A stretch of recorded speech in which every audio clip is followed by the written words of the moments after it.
नमस्कार, बहुत बहुत स्वागत है आपका। आप देख रहे हैं खबर उत्तराखंड। आपके साथ मैं हूं कुणाल गोस्वामी और खबरों की शुरुआत पवित्र नगरी हरिद्वार से कर रहे हैं, जहां पर धर्म नगरी हरिद्वार के कनखल स्थित सूरजगिरी बंगला आश्रम में 3 दिवसीय अखिल भारतीय वैदिक सम्मेलन कार्यक्रम का आगाज हो रहा है।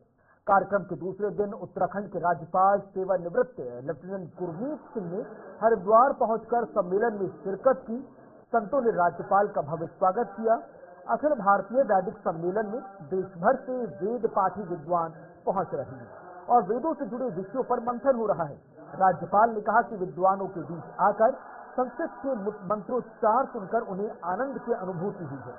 वैदिक पुराण और वेदों का ज्ञान जन जन तक पहुंचाना जरूरी है।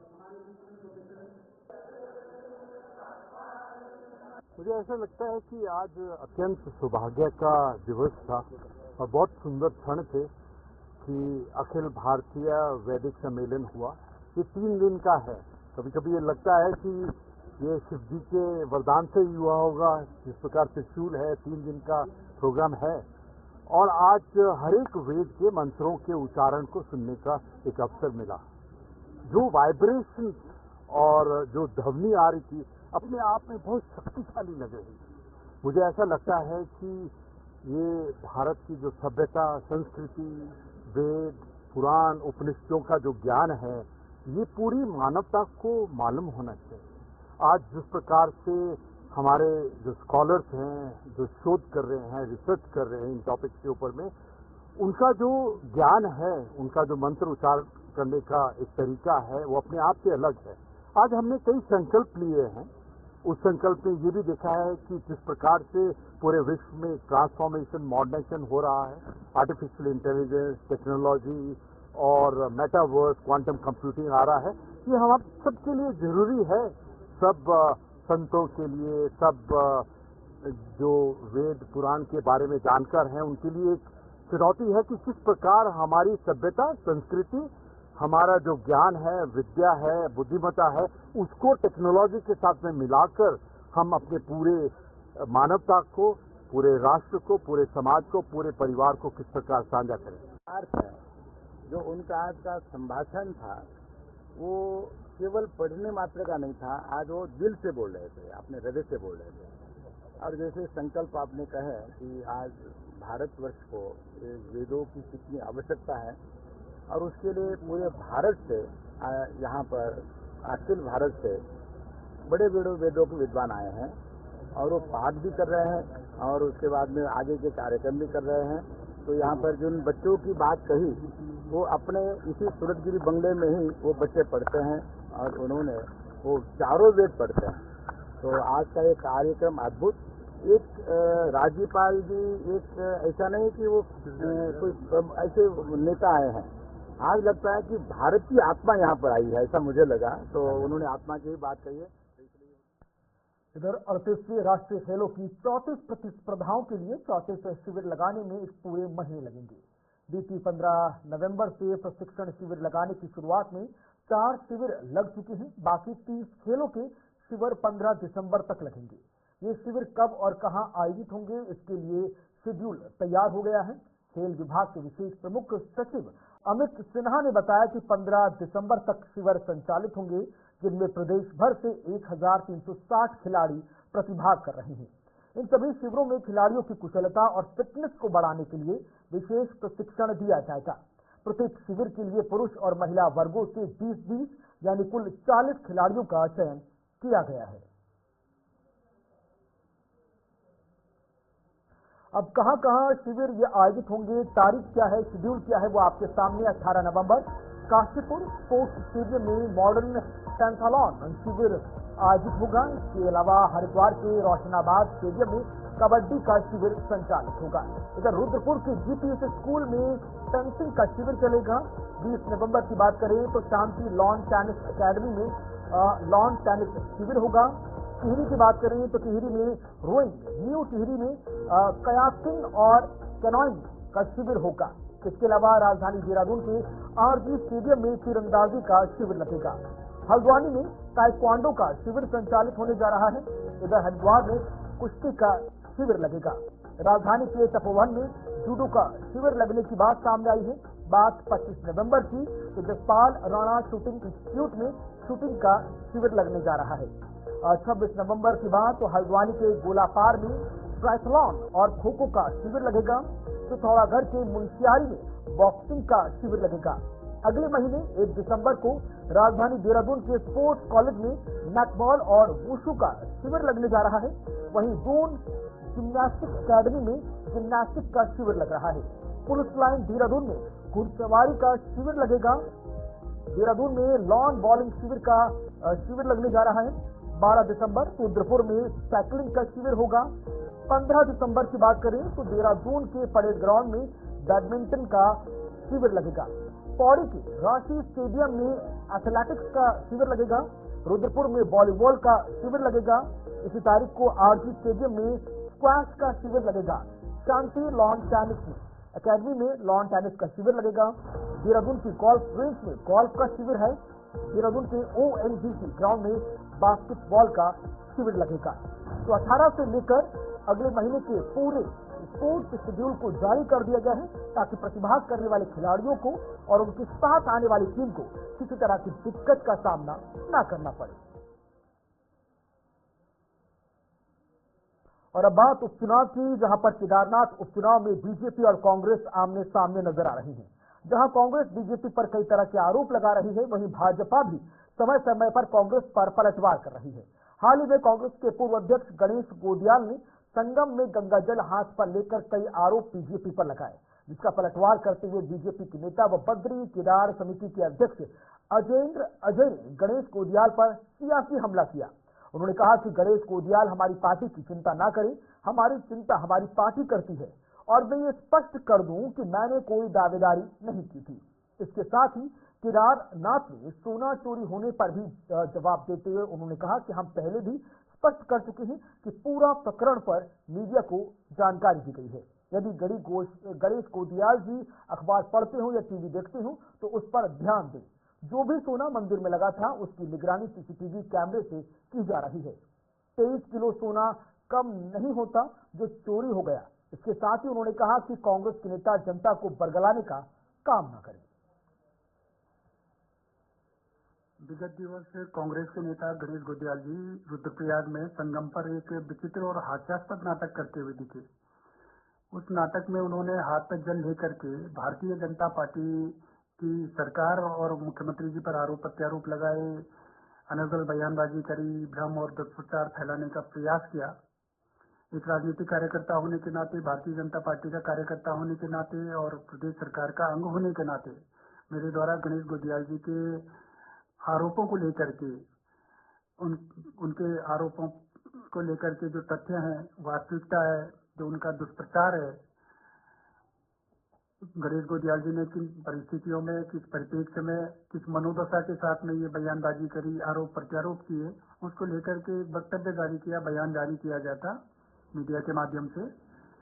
गोदियाल जी मेरे वक्तव्य के पश्चात काफी विचलित नजर आ रहे हैं और उन्होंने अपने सोशल मीडिया प्लेटफॉर्म पर एक वीडियो संदेश जारी किया, एक पोस्ट की, जिसमें कि वो भाषा की मर्यादा को भी उल्लंघन करते हुए दिखे और उन्होंने मेरे वक्तव्य को मुख्यमंत्री की चाकरी जैसे शब्द का इस्तेमाल किया। मैं गणेश गोदियाल जी को अवगत कराना चाहूंगा कि भारतीय जनता पार्टी, ये गोदियाल जी का दोष नहीं है कि उन्होंने ऐसे शब्द का इस्तेमाल किया, क्योंकि वो जिस परिवेश में रहता है, व्यक्ति जिस परिवेश में रहता है वो दूसरे परिवेश को भी ऐसा ही समझता है, तो वो सोचता है कि दूसरी जगह भी ऐसे ही होता होगा, तो इसलिए इसमें उनका दोष नहीं है। उन्होंने अपने परिवेश के अनुरूप इस शब्द का इस्तेमाल करा। उन्होंने मुझ पर यह भी, मेरे बारे में यह भी टिप्पणी करी कि मुझे भारतीय जनता पार्टी ने केदारनाथ उपचुनाव में प्रत्याशी नहीं बनाया। मैं गणेश गोदियाल जी को अवगत कराना चाहूंगा कि ये चिंता आप मत करिए, हमारे प्रदेश नेतृत्व इस बात की चिंता करेगा। और मैं ये भी अवगत कराना चाहूंगा उनको कि मेरे द्वारा केदारनाथ उपचुनाव में दावेदारी नहीं प्रस्तुत की गई थी और मैं अपने प्रदेश नेतृत्व को पूर्व में ही अवगत करा चुका था कि मैं केदारनाथ विधानसभा चुनाव को लेकर के मेरी कोई दावेदारी नहीं है। इसके अलावा गणेश गोदियाल जी ने केदारनाथ मंदिर के गर्भगृह में जो स्वर्ण मंडित कराया गया उसको लेकर के फिर चर्चा करी। उनके पास मुझ पर कोई आरोप प्रत्यारोप करने के लिए कुछ नहीं मिला, तो उन्होंने उस बात को फिर से उठाने का दुष्प्रयास किया। गणेश गोदियाल जी, हम कई बार स्पष्ट कर चुके हैं और जितने भी तथ्य हैं केदारनाथ मंदिर में स्वर्ण मंडित कराने को लेकर, जो तथ्य हैं, जो वास्तविकता है, सब कुछ मीडिया के माध्यम से जनता के समक्ष रख चुके हैं। अगर आप समाचार पत्र पढ़ते हो, मीडिया पर नजर रखते हो, तो आपको ये अवगत होना चाहिए। लेकिन चलिए कोई नहीं, मैं फिर से आपको बताना चाहूंगा कि केदारनाथ धाम में जो गर्भगृह को स्वर्ण मंडित कराया गया है, उसमें मंदिर समिति की किसी प्रकार से कोई भूमिका नहीं है, नहीं प्रदेश सरकार की इसमें कोई भूमिका रही है। एक दानी दाता ने अपनी पावन पवित्र भावना का। और यहाँ पर वक्त छोटे से ब्रेक का, ब्रेक के बाद खबरों का सिलसिला आगे जारी है। स्वागत है आपका ब्रेक के बाद। और अब बात भिक्षा वृत्ति की, जहां पर जिलाधिकारी की देहरादून को बाल भिक्षा वृत्ति से मुक्त कराने की कवायद परवान चढ़ती नजर आ रही है। इसी परिप्रेक्ष्य में डीएम सवीन बंसल की अध्यक्षता में भिक्षा वृत्ति अनुमूलन को लेकर महत्वपूर्ण बैठक आयोजित की गई। मुख्य शिक्षा अधिकारी व जिला प्रोबेशन अधिकारी द्वारा पिछले सप्ताह से भिक्षा वृत्ति से रेस्क्यू किए जाने वाले बच्चों हेतु तैयार किए गए माइक्रो प्लान को डीएम ने साइन कर दिया है। इस दौरान रेस्क्यू किए जाने वाले बच्चों को इंस्टीट्यूटिव केयर शेल्टर में उचित माहौल उपलब्ध कराने के लिए 3 सामाजिक संगठन आसरा, सरसीना, समर्पण से जिला प्रशासन का एमओयू हस्ताक्षर कर आपस में अंतरित हो गया है। डीएम ने कार्यभार ग्रहण करने के उपरांत ही जिला बाल कल्याण और संरक्षण समिति यानी DCWPC एवं बाल कल्याण समिति व चाइल्ड हेल्पलाइन की बैठक लेते हुए स्पष्ट निर्देश दिए कि उनके जनपद में कोई भी बच्चा भीख मांगता हुआ ना दिखे। बच्चों का स्थान स्कूलों में, सड़कों पर भिक्षा वृत्ति करना नहीं है। इसके लिए उन्होंने मुख्य शिक्षा अधिकारी व बाल विकास अधिकारी को प्रभावी माइक्रो प्लान तैयार करने के निर्देश दिए हैं। उनके द्वारा इसकी नियमित समीक्षा की जा रही है। अब इस माइक्रो प्लान को डीएम ने साइन कर दिया है।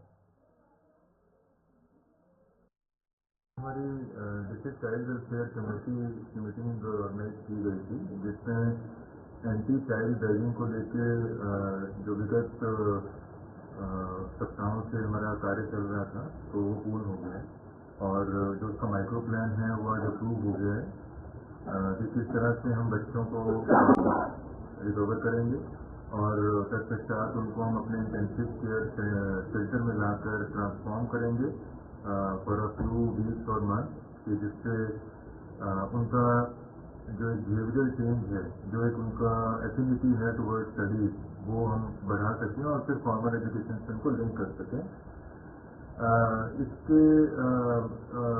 इसके बाबत जो साधुराम कॉलेज है उसका टेंडर हो चुका है और उसका कार्य अगले सप्ताह से शुरू होने वाला है। तो प्रथम चरण में 3 कक्ष हम बच्चों के लिए तैयार कर रहे हैं। उसके बाद एक बड़ा हॉल जो मल्टी एक्टिविटी हॉल होगा, वहाँ पे स्पोर्ट्स और रिक्रिएशनल एक्टिविटीज और एक्टिविटी बेस्ड लर्निंग जैसी चीज़ों से बच्चों को एंगेज किया जाएगा, जिससे उनका ध्यान भिक्षा वृत्ति से हट सके। तो वो अगले सप्ताह से हमारा कार्य प्रारंभ हो जाएगा। और आज हमारे जो 3 संस्थाएं हैं जो इस पुनीत कार्य में हमारे बाल विकास विभाग का सहायता प्रदान करेंगी, उनके साथ करार भी हो चुका है और उन सब ने अपने एग्रीमेंट एक्सचेंज कर लिए हैं। हमारे व्हीकल्स भी आ चुके हैं जनपद में और DPO उनको रेडी करवा रही हैं for flagging of bye honourable CM. तो इसी मंथ हमारे व्हीकल्स जब ऑनरेबल सीएम द्वारा फ्लैग ऑफ किए जाते हैं तो वो ऑपरेशनल हो जाएंगे और जनपद भर में पेट्रोलिंग करके दिखाई। इधर हल्द्वानी के हीरानगर क्षेत्र में एक आवासीय मकान में देह व्यापार की सूचना पर एंटी ह्यूमन ट्रैफिकिंग सेल द्वारा की गई छापेमारी में सेक्स रैकेट का पर्दाफाश हुआ। पुलिस ने छापेमारी के दौरान आपत्तिजनक सामान व आपत्तिजनक स्थिति में 2 पुरुष व 3 महिलाओं को गिरफ्तार किया है। पुलिस ने अनैतिक देह व्यापार अधिनियम के तहत मुकदमा दर्ज करते हुए गिरफ्तार उन्हें किया और 5 को जेल भेज दिया। पुलिस के मुताबिक सेक्स रैकेट की सरगना 50 वर्षीय महिला को भी गिरफ्तार किया गया है। हीरानगर थाना हल्द्वानी क्षेत्र अंतर्गत एक अनैतिक देह व्यापार की सूचना पर हमारी एंटी ह्यूमन ट्रैफिकिंग सेल द्वारा रेड की गई, जिसमें 3 महिलाएं और 2 पुरुषों को अरेस्ट किया गया है और इनके खिलाफ थाना हल्द्वानी में एफआईआर पंजीकृत कर अभियुक्तों को माननीय न्यायालय में पेश कर जेल भेज दिया।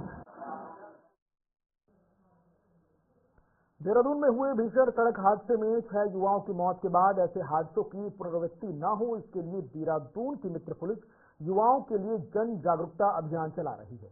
इस अभियान को लेकर देहरादून के एसपी सिटी प्रमोद कुमार ने कहा कि कॉलेजेस में अभियान चलाकर हम युवाओं को अपील कर रहे हैं कि वो अपने वाहनों को उतनी ही रफ्तार में चलाएं जितने में वो नियंत्रित कर सकें। उन्होंने कहा कि हमने युवाओं से निवेदन किया है कि शराब का सेवन कर गाड़ी न चलाएं ताकि रास्ते पर चल रहे अन्य लोग भी सुरक्षित रहें। देखिए, जो 2 दिन पहले जो ये भीषण और बेहद दुखद जो एक्सीडेंट की घटना हुई थी कैंट क्षेत्र में, तो उसी के दृष्टिगत हमारे द्वारा जो है विभिन्न प्रोग्राम में और विभिन्न जो है कॉलेजेस में, खासकर हमारा जो युवा वर्ग है, जैसे कि आपको पता है कि उसमें हमारे जो है युवा साथी ही थे जो अपनी जिंदगी के जंग हार गए थे, तो उसी के संबंध में युवाओं को खासकर हम लोगों के द्वारा अपील की जा रही है, कृपया करके एक तो अपने वाहन को जो है सावधानी पूर्वक चलाएं और उतनी ही स्पीड उसकी रखें जितनी की इमरजेंसी में आप उसको कंट्रोल कर पाएं। ओवर स्पीडिंग कतई ना करें।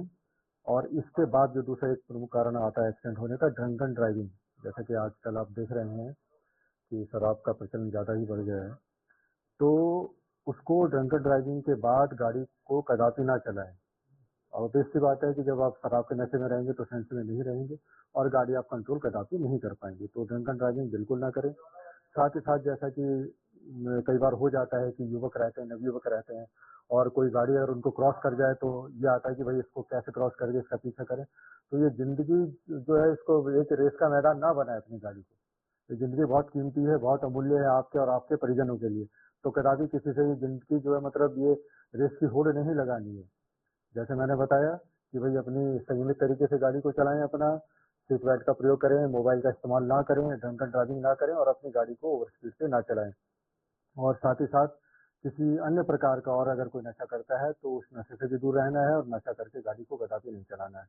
तो मेरी यही अपील है हमारे सभी नवयुवकों से कि देखिए, आपकी जो जीवन वो अमूल्य है और इस देश के काम आना चाहिए। आपका जो रक्त है, आपकी जो जिंदगी है, वो आपके परिजनों को और देश के काम की है।